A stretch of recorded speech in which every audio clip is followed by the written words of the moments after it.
بسم اللہ الرحمن الرحیم. السلام علیکم. میں ہوں محمد شریار اور میں آپ سب احباب کو اپنے یوٹیوب چینل پر خوش آمدید کرتا ہوں. ناظرین گرامی، اللہ تعالیٰ کی مدد، اللہ تعالیٰ کی توفیق، اللہ تعالیٰ کی نصرت اور دوستوں کی مشاورت سے میں نے اس سلسلے کو شروع کیا ہے. آپ سب احباب سے گزارش ہے کہ نیچے دیے گئے سبسکرائب بٹن کو ایک بار پریس کر کے میری حوصلہ افزائی فرمائیں. ناظرین گرامی، اس سے قبل میں نے ایک ویڈیو بنا کر نور مقدم کیس کے حوالے سے جتنی بھی تفصیل تھی وہ آپ سب کو بیان کی تھی، اور جو اس حوالے سے ایڈیشنل ڈسٹرکٹ سیشن جج محمد عطا ربانی صاحب کا فیصلہ تھا، جس کے اندر جو اس کے مرکزی ملزم ظاہر جعفر ہیں ان کو ڈیتھ سینٹینس، اور جو ابیٹمنٹ کے الزام میں جو ان کے ایک مالی اور ایک واچ مین تھے ان کو 10 سال کی قید سنائی گئی تھی. ناظرین گرامی، نور مقدم کیس میں ایک بہت ہی اہم پیش رفت ہوئی ہے. اس کے اندر جو جان محمد ہیں جو کہ مالی تھے اور at the time of incident وہ وہاں پر موجود تھے، ان کی طرف سے کرمنل اپیل اسلام آباد ہائی کورٹ کے اندر موو کر دی گئی ہے. ان کے وکیل ہیں کامران مرتضیٰ صاحب، ایڈوکیٹ سپریم کورٹ ہیں، بہت ہی نامی گرامی شخصیت ہیں، کرمنل معاملات کو بہت اچھی طرح سے سمجھتے ہیں، ایکس سینیٹر بھی رہے ہیں. ان کی طرف سے کرمنل اپیل اسلام آباد ہائی کورٹ کے اندر موو کر دی گئی ہے، اور اس کے ساتھ ساتھ سسپینشن آف سینٹینس کی اپلیکیشن بھی ساتھ موو کر دی گئی ہے کہ جب تک اس اپیل کا فیصلہ نہیں ہو جاتا تب تک کے لیے جو سینٹینس دی گئی ہے، جو قید دی گئی ہے، اس کو سسپینڈ کر دیا جائے. ناظرین گرامی، میرے پاس یہ کرمنل اپیل جو ہے وہ موجود ہے، تو میں نے اس کو تفصیل سے پڑھا ہے اور میں آپ کے ساتھ بھی اس کو شیئر کر دیتا ہوں کہ کن بحاف پر یہ کرمنل اپیل جو ہے وہ اسلام آباد ہائی کورٹ کے اندر موو کی گئی ہے. یہ سیکشن 410 CRPC کے تحت کرمنل اپیل موو کی گئی ہے. سب سے پہلے تو اس کے اندر جو پوائنٹس شو کی گئے ہیں، سب سے پہلے تو FIR کا ذکر کیا گیا ہے، جس کے اندر یہ بتایا گیا ہے کہ یہ FIR جو ہے وہ تھانہ کوہسار اسلام آباد کے اندر شوکت مقدم صاحب جو کہ والد صاحب ہیں نور مقدم کے، ان کی مدعیت میں درج کروائی گئی تھی. اس کے بعد یہ کہ جو 19 جولائی، کیونکہ وقوع 20 جولائی کو پیش ہے، تو 19 جولائی کا پس منظر جو ہے وہ بیان کیا گیا ہے کہ جو نور مقدم کے والد صاحب ہیں وہ ایک بکرا لینے کے لیے گلریز گئے ہوئے تھے. ان کی والدہ جو تھی وہ ایک ٹیلر کے پاس F10 مرکز گئی ہوئی تھی. تو جب وہ واپس آئے مغرب کے وقت تو انہیں اس چیز کا علم ہوا کہ ان کی صاحبزادی گھر پہ موجود نہیں ہے، تو وہ کافی فکر مند ہوئے اور انہوں نے انہیں کال کیا. ان کا سیل فون آف جا رہا تھا، تو انہوں نے ان کی تلاش جاری کر دی، ان کو دوستوں کو کنٹیکٹ کیا. تو پھر ان کی صاحبزادی نے انہیں فون کر کے بتایا کہ وہ اپنے دوستوں کے ساتھ 1-2 دن کے لیے لاہور جا رہی ہیں. تو اگلے دن 20 جولائی 2021 کو جس دن یہ وقوع پیش ہے، اس دن ظاہر جعفر جو کہ ان کے مرکزی ملزم ہیں، 12 بجے کے قریب 12 دن کو نون ٹائم پہ انہوں نے ان کو کال کر کے والدین کو بتایا کہ نور مقدم جو ہیں وہ ان کے ساتھ نہیں ہیں. اور اسی دن 10 بجے رات کو تھانہ کوہسار کی طرف سے شوکت مقدم صاحب کو کال آتی ہے، جس کے اندر انہیں یہ بتایا جاتا ہے کہ اس طرح کا وقوع پیش ہو چکا ہے، اور وہ فوراً پولیس اسٹیشن جاتے ہیں اور پولیس کے ہمراہ وہ جائے وقوع پہ پہنچتے ہیں. ناظرین گرامی،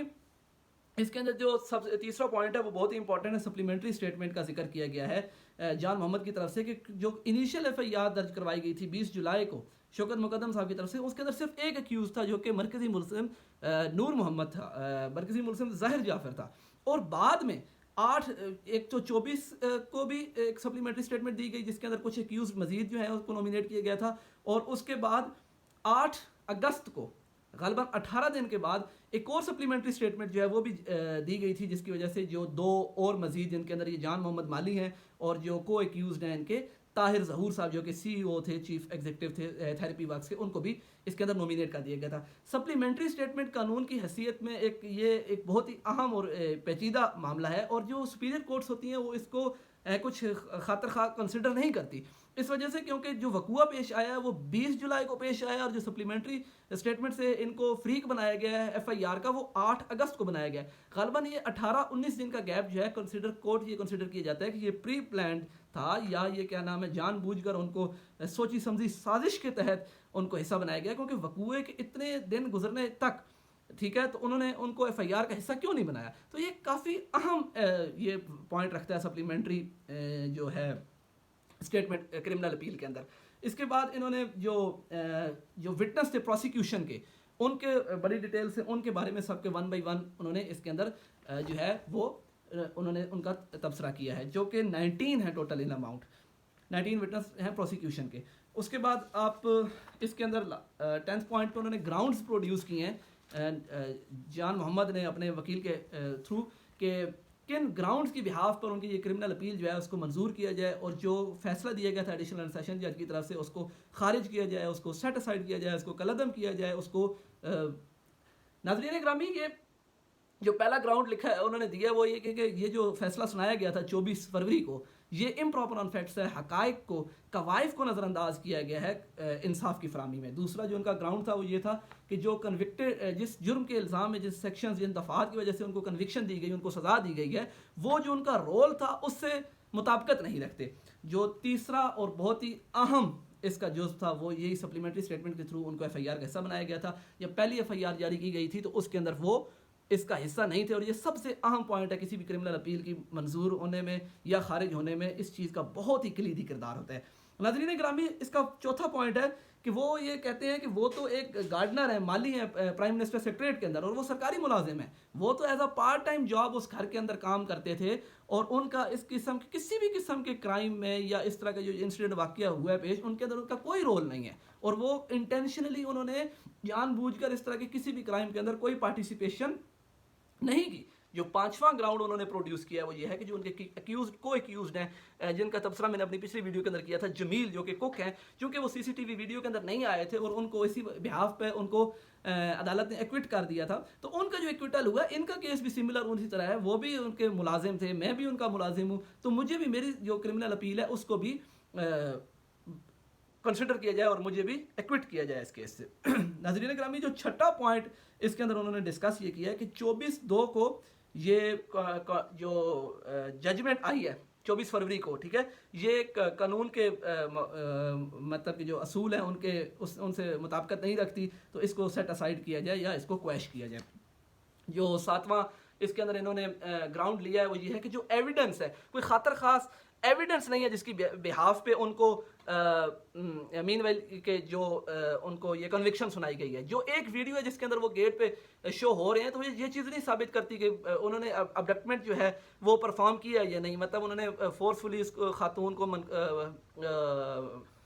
نور مقدم کو مقتولہ کو سیز کیا ہے یا فورسفلی ان کو وہ ٹیک اوے اس جگہ سے لے کے اوپر گئے ہیں جب وہ بھاگنے کی کوشش میں تھی، تو یہ چیز جو ہے وہ یہ چیز ثابت نہیں کرتی ویڈیو میں آنا، تو یہ انہوں نے گراؤنڈ اپنا بنایا۔ جو 8واں گراؤنڈ ہے وہ یہ ہے کہ جو سپیریئر کورٹس نے جو ضوابط، جو قوانین، جو پریسیڈنٹس لے ڈاؤن کیا گیا ہے، جو ٹرائل کورٹ تھی، لرن ٹرائل کورٹ، اس نے اس کو نظر انداز کیا ہے، ان کو بھی رکھنا چاہیے تھا ذہن میں۔ جو 9واں پوائنٹ یہ ہے کہ یہ قوانین بیڈ ان لاز ہیں، مین ویل جو قوانین کے ضوابط تھے ان کو مینٹین نہیں کیا گیا، جو امپراپر آن فیکٹس ہیں، جو حقائق تھے، جو قوائف تھے، ان کو نظر انداز کیا گیا، ان کو مس کیا گیا، ان پہ کافی زیادہ کنسنٹریشن نہیں کی گئی learned trial court additional and district session جج کی طرف سے۔ اور جو 10واں پوائنٹ یہ ہے کہ جو ایڈیشنل گراؤنڈز ہوں گے، جب آرگومنٹس ہوں گی تو اس کے اندر اجازت دی جائے کہ وہ جو ایڈیشنل گراؤنڈز ہیں اپنے بے گناہ ہونے کے، انصاف کے حصول کے لیے، وہ عدالت عالیہ کے سامنے پیش فرمائے۔ دوسرا، at the last of the criminal appeal جو ہے یہ پریئر ہوتی ہے، استدعا ہوتی ہے، سب سے اینڈ پہ لکھی جاتی ہے کہ وہ کورٹ سے کیا استدعا کر رہے ہیں۔ وہ کورٹ سے یہ استدعا کر رہے ہیں کہ وہ بے گناہ ہیں، انہیں انصاف کی فراہمی دی جائے، انصاف فراہم کیا جائے، انہیں یہ جو ان کے خلاف جو یہ کنوکشن لگی ہے 10 سال امپریزنمنٹ کی، اس کو کویش کیا جائے، اس کو سیٹ اسائڈ کیا جائے، اس کو کالعدم کرا دیا جائے، کیونکہ وہ سمجھتے ہیں کہ وہ بے گناہ ہیں، اس کا اس کیس کے اندر، اس جرم کے اندر کسی قسم کی ان کی کوئی معاونت نہیں ہے۔ ناظرین گرامی، یہ پہلی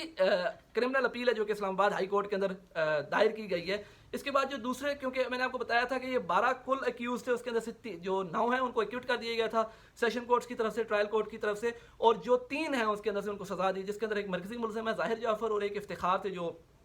ان کے واچ مین تھے۔ تو وہ 2 بھی ویدر کیا آپ کرمنل اپیلز میں جاتے ہیں، یہ چیز جو ہے کافی اہم ہے، اگلے آنے والے آج کے دن میں یہ چیز کلیئر ہو جائے گی کہ کیا وہ اپیل میں جاتے ہیں۔ اور دوسرا ایک اور اس کا فیکٹ یہ ہے کہ جو 9 ایکیوزڈ ہیں جو کہ ایکوٹ کر دیے گئے ہیں عدالت کی طرف سے، تو کیا پروسیکیوشن کی طرف سے ان کے خلاف کوئی کرمنل اپیل اسلام آباد ہائی کورٹ میں دی جاتی ہے کہ نہیں، کہ ان کو کن بحاث پہ یا کن گراؤنڈز پہ آپ نے بری کیا ہے۔ تو ناظرین گرامی، آنے والے آگے 1-2 دن ہیں وہ کافی زیادہ اس مسئلے میں اہم ہے اس کیس کے حوالے سے۔ انشاءاللہ میں اپنی پوری کوشش کروں گا کہ میں جو بھی آگے کی پروسیڈنگز ہیں ان سب سے آپ سب کو اویئر رکھوں۔ تھینک یو سو مچ، جزاک اللہ، اللہ حافظ۔